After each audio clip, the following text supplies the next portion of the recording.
Hello friends, എല്ലാവർക്കും നമസ്കാരം. നിങ്ങളേവരും കാത്തിരിക്കുന്ന രേവതിയുടെയും സച്ചിയുടെയും ഇന്നത്തെ വിശേഷത്തിലേക്ക് എല്ലാ കൂട്ടുകാർക്കും സ്വാഗതം. എല്ലാവർക്കും നല്ലൊരു ദിവസം ആശംസിച്ചുകൊണ്ട് തന്നെ നമുക്ക് ഇന്നത്തെ വിശേഷത്തിലേക്ക് കിടക്കാം. അതിനു മുമ്പായിട്ട് ആരെങ്കിലും നമ്മുടെ ഈ ചാനൽ ആദ്യമായിട്ട് കാണുന്നുണ്ടെങ്കിൽ ഇതുവരെ സബ്സ്ക്രൈബ് ഒന്നും ചെയ്ത് വെച്ചിട്ടില്ലെങ്കിൽ തീർച്ചയായിട്ടും ഒന്ന് സബ്സ്ക്രൈബ് ചെയ്ത് വെച്ചോളൂ കേട്ടോ. അതിനോടൊപ്പം മാക്സിമം എല്ലാവരും നമ്മുടെ വീഡിയോ ഇഷ്ടപ്പെടുകയാണെങ്കിൽ ഒരു ലൈക്ക് അടിച്ചിട്ട് പോകാൻ മറക്കരുത്. അപ്പം നമുക്ക് നേരെ വിശേഷത്തിലേക്ക് തന്നെ കിടക്കാം. തുടങ്ങുമ്പോൾ തന്നെ കാണിക്കുന്നത് നമ്മുടെ സച്ചി സുധീനെയും കൊണ്ട് വരികയാണ് കേട്ടോ. അപ്പം എടുത്ത് നടന്ന് നമ്മുടെ സുധീനെയും കൊണ്ട് സച്ചി രേവതിയും കൂടെ വീട്ടിലേക്ക് വരികയാണ്. ഏതായാലും നമ്മുടെ സുധിയുടെ അവസ്ഥ വല്ലാത്തൊരു മാനസികാവസ്ഥയാണ്. ഇവരെല്ലാവരും കാണുമല്ലോ, ചന്ദ്ര കാണുമല്ലോ, രവീന്ദ്രൻ കാണുമല്ലോ, നമ്മുടെ ശ്രുതി കാണുമല്ലോ എന്നൊക്കെ ഓർത്തിട്ട് വളരെ പേടിച്ച് വിറച്ചാണ് വണ്ടിക്കകത്ത് ഇരിക്കുന്നത്. അപ്പൊ നമ്മുടെ രേവതി സച്ചിയോട് പറഞ്ഞു, ഒരു കാര്യം ചെയ്യുക സച്ചിട്ട്, അദ്ദേഹം ഇറങ്ങില്ല, അദ്ദേഹത്തിനെയും കൂട്ടിക്കൊണ്ട് വരാന്. അങ്ങനെ നമ്മുടെ സച്ചി പതുക്കെ പോവാണ് നമ്മുടെ സുധിയുടെ അടുത്തേക്ക്. എന്നിട്ട് പറഞ്ഞു, എടാ വീടെത്തി, നീ എന്താ ഇറങ്ങാത്തത്, നീ ഇറങ്ങി വാ എന്നിങ്ങനെ പറയാ. അപ്പോഴത്തേക്ക് നമ്മുടെ സുധി പറഞ്ഞു, ഞാൻ ഇറങ്ങുന്നില്ല, എന്നെ ഈ വേഷത്തിൽ കണ്ടാലേ അമ്മയും ശ്രുതിയും സഹിക്കില്ല, അതുകൊണ്ട് ഞാൻ ഇറങ്ങുന്നില്ല. അത് ശരിയാ നീ പറയുന്നത്, എനിക്ക് തന്നെ വിഷമാവുന്നുണ്ട് നിന്നെ ഇങ്ങനെ കാണുമ്പം. അപ്പൊ പിന്നെ അമ്മയുടെ കാര്യവും നിന്റെ കെട്ടിയോളുടെ കാര്യവും പറയേണ്ട കാര്യമില്ലല്ലോ. പിന്നെ വീട്ടിൽ കയറാതിരിക്കാൻ പറ്റുമോ, നീ ഇറങ്ങി വാ എന്ന് പറഞ്ഞ് നമ്മുടെ സുധീനെ പിടിച്ചിറക്കുകയാണ് കേട്ടോ. അപ്പോഴത്തേക്ക് നമ്മുടെ സച്ചിയല്ല രേവതി പറഞ്ഞു, വരുന്ന വഴി ഇദ്ദേഹത്തിന് നല്ലൊരു ഡ്രസ്സ് മേടിച്ചു കൊടുക്കായിരുന്നു. കഷ്ടമായി പോയല്ലോ, അത് ഞാൻ ഓർത്തില്ല രേവതി, നിനക്ക് പറയത്തില്ലായിരുന്നോ? അത് പിന്നെ ഞാനും അപ്പൊ ശ്രദ്ധിച്ചില്ല എന്ന് നമ്മുടെ രേവതി പറഞ്ഞു. അപ്പോഴാണ് നമ്മുടെ സച്ചി പറഞ്ഞ, അല്ല സ്കൂളിൽ പഠിക്കുമ്പം നീ ഈ ഫാൻസി ഡ്രസ് മത്സരത്തിലൊക്കെ പങ്കെടുക്കാറുണ്ടായിരുന്നല്ലോ, ഇനി അങ്ങനെ ഒരു മത്സരത്തിൽ പങ്കെടുത്തിട്ട് വരികയാണെന്ന് നീ അങ്ങ് മനസ്സിലങ്ങ് വിചാരിച്ചാൽ മതി, അല്ലാതെ നീ വേറൊന്നും വിചാരിക്കണ്ട. നീ കാറിൽ നിന്ന് ഇറങ്ങ, ഇനിയിപ്പം ഈ കാറിൽ ഇരുന്നിട്ട് പ്രത്യേകിച്ച് കാര്യമൊന്നും ഇല്ലല്ലോ, ഏതായാലും പറ്റിപ്പോയി നിനക്ക്, ഇറങ്ങി വാ എന്ന് പറഞ്ഞു നമ്മുടെ സുധീനെ വിളിക്കുകയാണ്. അങ്ങനെ ഒരു തരത്തിൽ നമ്മുടെ സുധി വണ്ടിക്കകത്തുനിന്ന് ഇറങ്ങാണ് കേട്ടോ.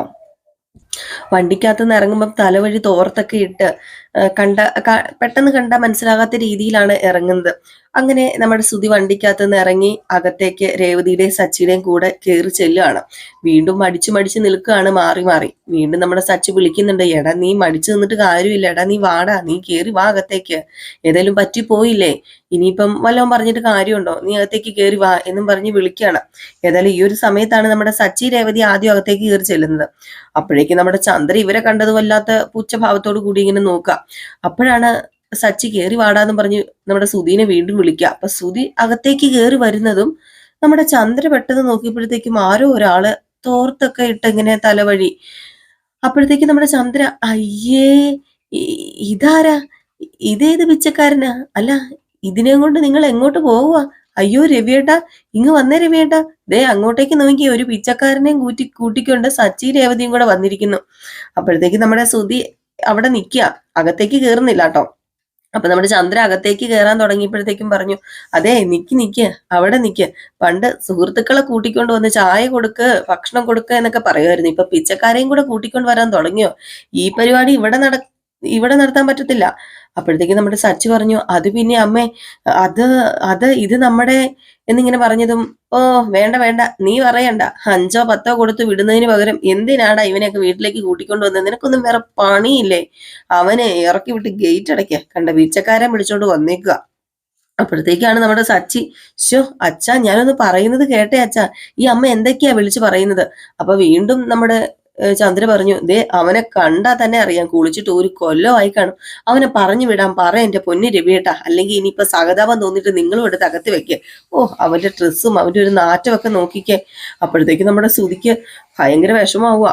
സുധി തന്നെ സുധിയുടെ ശരീരത്തൊക്കെ നോക്കിയിട്ട് പൊടിയെല്ലാം തൂത്ത് കളയാണ് കേട്ടോ. അപ്പോഴത്തേക്ക് നമ്മുടെ സച്ചി പറഞ്ഞു, അതെ അമ്മേ, അതിൽ കിടക്കുന്നുണ്ടേ, വേണ്ട, നിർത്തുന്നത് നല്ലത്, കൂടുതൽ പറഞ്ഞാലേ പിന്നെ വിഷമിക്കും. ഇതുപോലെയുള്ള പിച്ചക്കാരനെ വീട്ടിലേക്ക് കൂട്ടിക്കൊണ്ട് വന്നാ പിന്നെ ആർക്കാ വിഷമം വരാതിരിക്കുന്നത്? ദേ ഇങ്ങനെയൊന്നും ചെയ്യരുത്, വഴി കിടക്കുന്ന പിച്ചക്കാരനെ കൂട്ടിക്കൊണ്ട് വന്നിരിക്കുന്നു, നീ അവനെ പറഞ്ഞു വിടുന്നോ ഇല്ലയോ? അതോ ഇനിയിപ്പം ഇവിടെ കയറ്റി കിടത്താൻ പോവാണോ? ദേ പറഞ്ഞു വിട്ടില്ലെങ്കിൽ ചൂടുവെള്ളം എടുത്തേ ഞാൻ അവന്റെ തലയിൽ ഒഴിക്കും, അപ്പൊ അവൻ തന്നെ ഇറങ്ങി പോവൂലോ. അപ്പോഴത്തേക്ക് നമ്മുടെ രേവതി പറഞ്ഞു, അമ്മേ, ഇദ്ദേഹം ആരാണെന്ന് മനസ്സിലാക്കാതെയാ അമ്മ ഇതൊക്കെ പറയുന്നത്. നീ എന്തിനടി കണ്ട പിച്ചക്കാരെയൊക്കെ ഇദ്ദേഹം എന്നൊക്കെ വിളിച്ച് ബഹുമാനം കൊടുക്കുന്നത്? നിനക്കൊന്നും വേറെ പണിയില്ലേ? ഒരു തൊഴിലും ഇല്ലാതെ ഇറങ്ങിയ അവന്റെ നിപ്പ് കണ്ടില്ലേ? എന്തൊരു നാറ്റം, നാറിയിട്ട് സഹിക്കുന്നില്ല. ദേ അവനെ ഇങ്ങോട്ട് കയറ്റിവിട്ട ഇവിടെ വന്നിരിക്കും, പിന്നെ കിടക്കും, ഓ എടാ ഇറങ്ങിപ്പോടാ, എന്നാടാ നോക്കിക്കൊണ്ട് നിൽക്കുന്നത്? നിന്നോടല്ലേടാ ഇറങ്ങിപ്പോകാൻ പറഞ്ഞത്? ദേ എന്റെ വീട്ടിൽ നിന്ന് ഇറങ്ങിപ്പോകാനാ പറഞ്ഞത്. അപ്പോഴത്തേക്കാണ് നമ്മുടെ സുധി അമ്മാ എന്ന് വിളിക്കുന്നത്. ഈ അമ്മ വിളി കേട്ടപ്പോഴത്തേക്ക് നമ്മുടെ ചന്ദ്ര എടാ വല്ല ബസ് സ്റ്റാൻഡിലോ തെരുവിലോ ട്രെയിൻ ട്രാക്കിലൊക്കെ പോയി പിച്ചെ എടുക്കുക, അല്ലാതെ വീട്ടിൽ വന്നിട്ടല്ല അമ്മ അമ്മ എന്ന് വിളിച്ച് തെണ്ടേണ്ടത്. വിളിക്കുന്നു കേട്ടില്ല അമ്മ. എടാ നിനക്ക് കൈയും കാലൊക്കെ ഉണ്ടല്ലോടാ, എന്തെങ്കിലും ജോലി എടുത്ത് ജീവിച്ചൂടെടാ നിനക്ക്? നാണമില്ലേടാ നിനക്കെന്നും? 1 രൂപ പോലും നയാ പൈസ പോലും ഇവിടെ നിന്ന് ആരും തരൂന്ന് നീ കരുതണ്ട. ഇറങ്ങിപ്പോടാ, ഇറങ്ങി പോകാനാ പറഞ്ഞത്. അപ്പൊ വീണ്ടും നമ്മുടെ സുധി അമ്മാ എന്നിങ്ങനെ വിളിക്കുകയാണ് കേട്ടോ. അപ്പോഴത്തേക്ക് നമ്മുടെ ചന്ദ്ര നിർത്ത, എത്ര നീട്ടി വിളിച്ചാലും 1 രൂപ പോലും ഞാൻ തരില്ല. നിന്റെയൊക്കെ പെറ്റവളിയാ പറയേണ്ടത്, നിന്നെയൊക്കെ പെറ്റവളെ പറഞ്ഞാ മതിയല്ലോ. അയ്യോ അമ്മ അങ്ങനെ പറയല്ലേ എന്നിങ്ങനെ നമ്മുടെ സുധി. അപ്പൊ ചന്ദ്ര പറഞ്ഞു, നേരാ വണ്ണവേ, നിന്നെ വളർത്തിയിരുന്നെങ്കിൽ നീ ഒന്നും ഈ നിലയിലാവുമായിരുന്നില്ല. ദേ ഭക്ഷണം കഴിക്കാനൊന്നും അല്ലല്ലോ, കുടിക്കാൻ വേണ്ടിയല്ലേ നീയൊക്കെ പിച്ചെടുക്കുന്നത്. എന്നിട്ട് ഇറങ്ങിയേക്ക്. അപ്പോ അവിടെ നിന്ന് ഇറങ്ങി പോകാനാ പറഞ്ഞു. ഇനി ഞാൻ മുഖത്ത് ഞാൻ കാർക്കിച്ച് തുപ്പും. എന്റെ വീട്ടിൽ നിന്ന് ഇറങ്ങിപ്പോക്കോ, എന്റെ വീട് നാശമാക്കാനായിട്ട് കേറി വന്നിരിക്കുക. എടാ സച്ചി, ഇറക്കി വിടടാ ഇവനെ.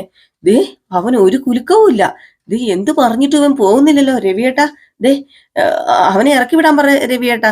അല്ല രവതി, പഴയ ചോറ് വല്ലതും ഉണ്ടെങ്കിൽ എടുത്തു കൊടുക്ക്, തിന്നിട്ട് പോട്ടെ എന്നിങ്ങനെ പറയാണ്. അപ്പോഴത്തേക്ക് നമ്മുടെ രേവതി, അമ്മേ ഞാൻ പറയുന്നൊന്ന് കേക്കമ്മേ, അമ്മ തെറ്റിദ്ധരിച്ചിരിക്കുക.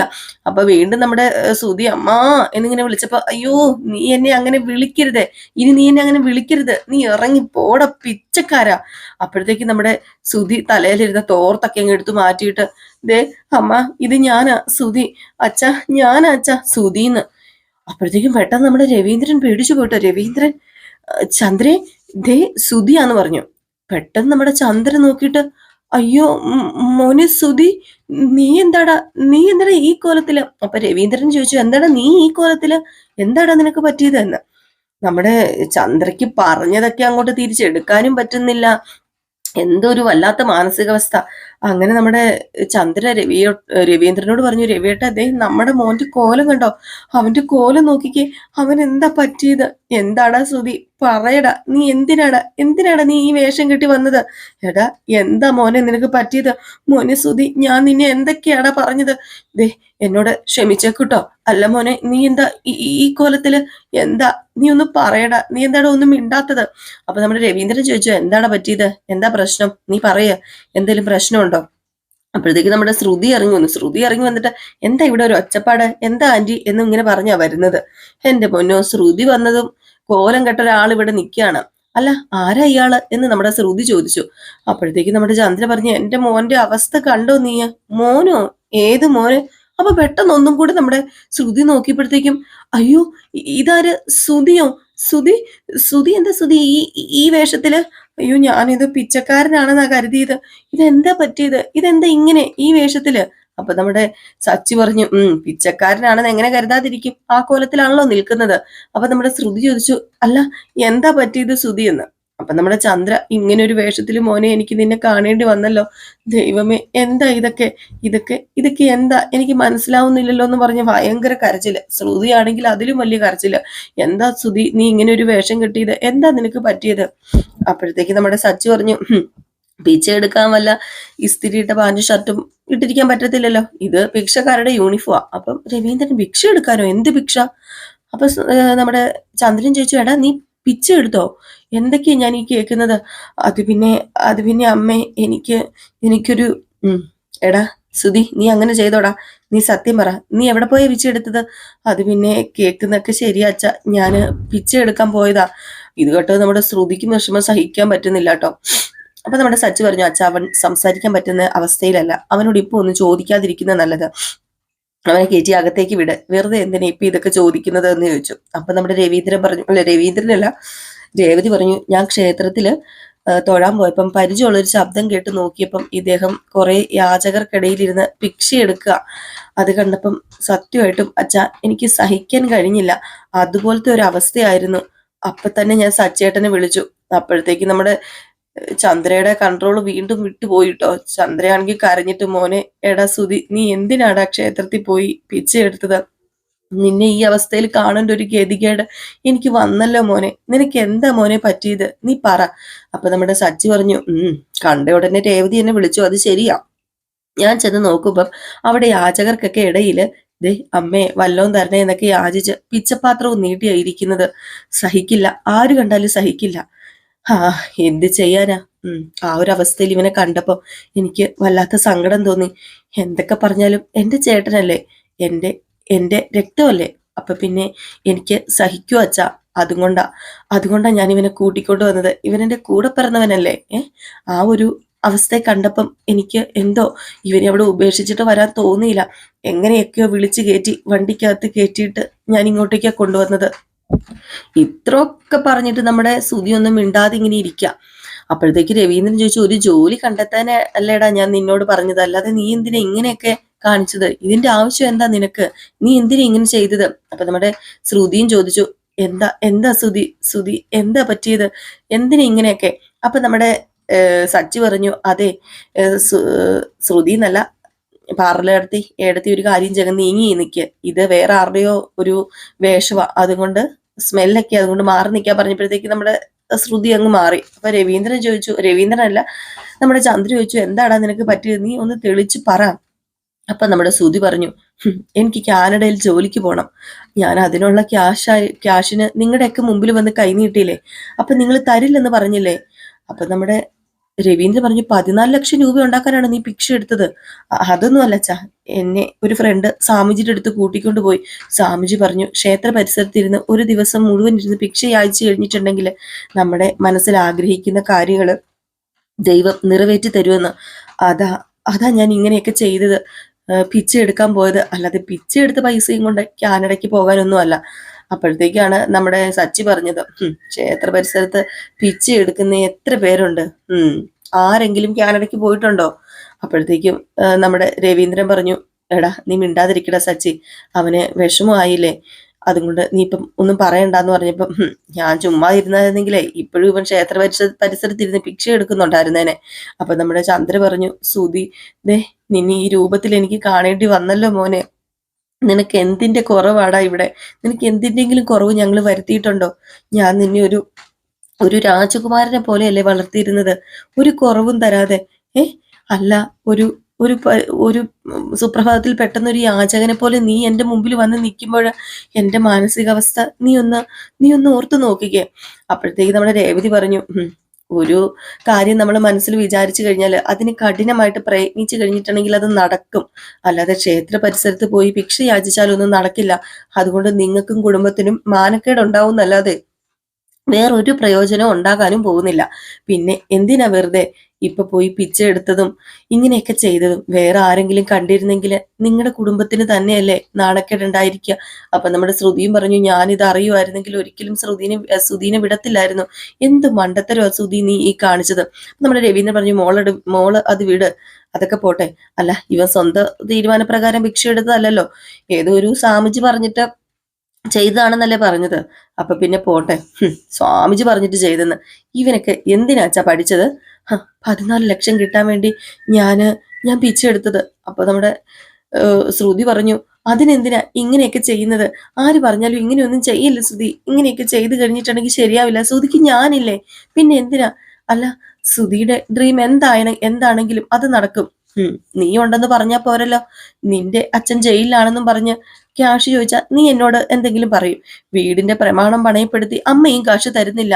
എടാ മോനെ, നമുക്കിപ്പൊ ആകെ ഉള്ളത് ഈ വീട് സ്ഥലമാ, അത് നഷ്ടപ്പെടാതിരിക്കാൻ വേണ്ടിയാ ഞാൻ അങ്ങനെയൊക്കെ പറഞ്ഞത്, അല്ലാതെ നിന്നോട് സ്നേഹമില്ലാഞ്ഞിട്ടല്ല. അപ്പൊ രവീന്ദ്രൻ പറഞ്ഞു, ചന്ദ്രൻ ഇതൊക്കെ പിന്നെ സംസാരിക്കാം. മോളെ ശ്രുതി, നീയെ ഇവനെയും കൂട്ടിക്കൊണ്ട് റൂമിലേക്ക് പോ. മോനെ മോനെ ശ്രുതി, നീ പോയി കുളിക്ക് എന്നിങ്ങനെ രവീന്ദ്രൻ പറഞ്ഞു. അങ്ങനെ ഇവര് അകത്തേക്ക് കയറി പോവാണ് കേട്ടോ, ശ്രുതിയും കൂടെ.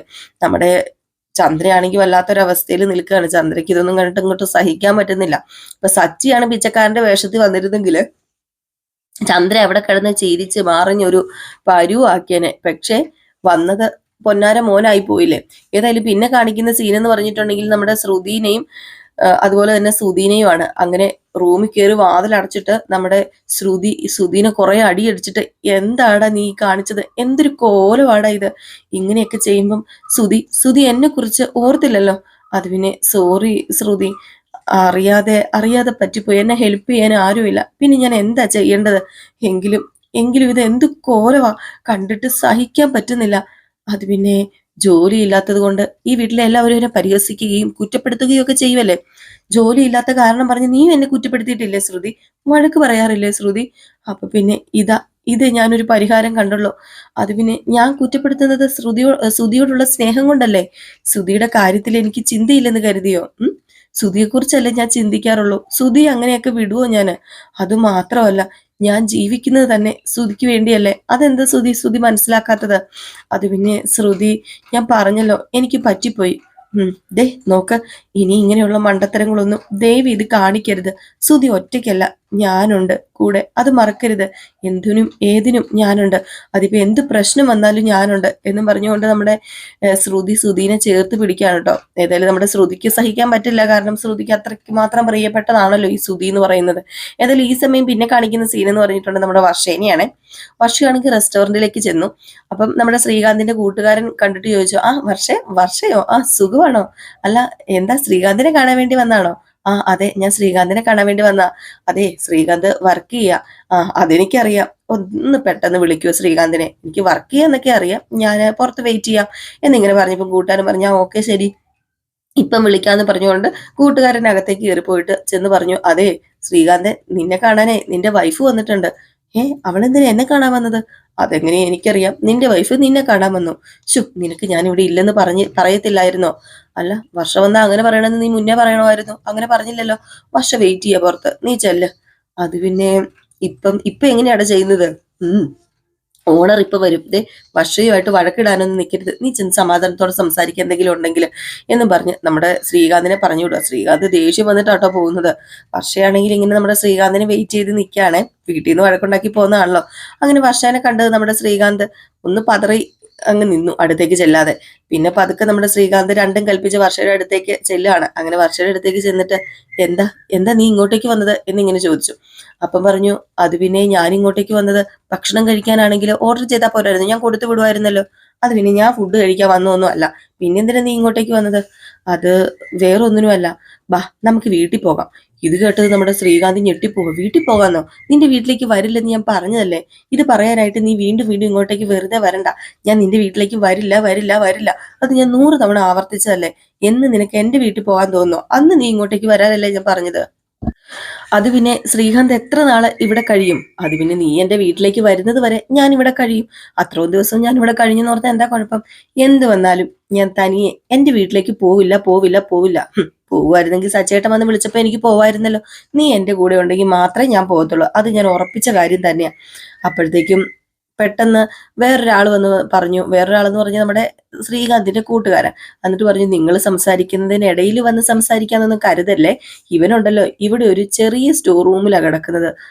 അത് വല്ലാത്തൊരു ഗതികേട് തന്നെയാ. രാത്രി ശരിക്ക് കിടന്നുറങ്ങാൻ തന്നെ പറ്റില്ല. അങ്ങനെ കഴിയേണ്ടവനാണോ ഇവന്? വർഷ തന്നെ ഒന്ന് ആലോചിച്ച് നോക്കിയേ. എടാ, നീ വാശി കളയടാ. എന്നിട്ട് വർഷയുടെ കൂടെ പോ. വർഷ നിന്നെ വീട്ടിലേക്ക് കൂട്ടിക്കൊണ്ട് പോകാനല്ലേ വന്നത്. നീ വർഷയുടെ കൂടെ ചെല്ല്. വർഷയ്ക്ക് ഇത് കേട്ടപ്പോ സങ്കടമായിട്ടോ. ഒരു ഇടുങ്ങിയ റൂമിലാണ് കിടക്കുന്നതെന്നൊക്കെ പറഞ്ഞു കഴിഞ്ഞപ്പോഴത്തേക്കും അപ്പൊ നമ്മുടെ ശ്രീകാന്ത് ആ കൂട്ടുകാരനോട് പറഞ്ഞു, നീ പോടാ, നീ പോയി ജോലി ചെയ്യാൻ പറഞ്ഞു. അപ്പോഴത്തേക്കും നമ്മുടെ വർഷ പറഞ്ഞു, ശ്രീകാന്ത് എന്തിനാ ഇങ്ങനെ കഷ്ടപ്പെട്ട് ഇവിടെ കഴിയുന്നത്? ബാ നമുക്ക് വീട്ടിലേക്ക് പോകാം. നീ എന്തിനാ എന്നെ നിർബന്ധിക്കുന്നത്? ഞാൻ പറഞ്ഞല്ലോ, നിന്റെ വീട്ടിലേക്ക് ഞാൻ വരില്ല, അത്ര തന്നെ. ശ്രീകാന്തിന്റെ വീട്ടിലേക്ക് പോകാന്നാ ഞാൻ പറഞ്ഞത്, അല്ലാതെ എന്റെ വീട്ടിലേക്ക് പോകാന്നല്ല. എന്താ വർഷ, എന്റെ വീട്ടിലേക്ക് പോകാന്നോ? അതെ, ഞാൻ ശ്രീകാന്തിന്റെ വീട്ടിലേക്ക് പോകാന്നാ പറഞ്ഞത്. വാ പോകാം. ഇതെന്താ പെട്ടെന്ന് ഇങ്ങനെ ഒരു തീരുമാനം? അതല്ലേ നമ്മുടെ വീട്. അപ്പൊ ആ വീട്ടിലല്ലേ നമ്മൾ ഒരുമിച്ച് താമസിക്കേണ്ടത്.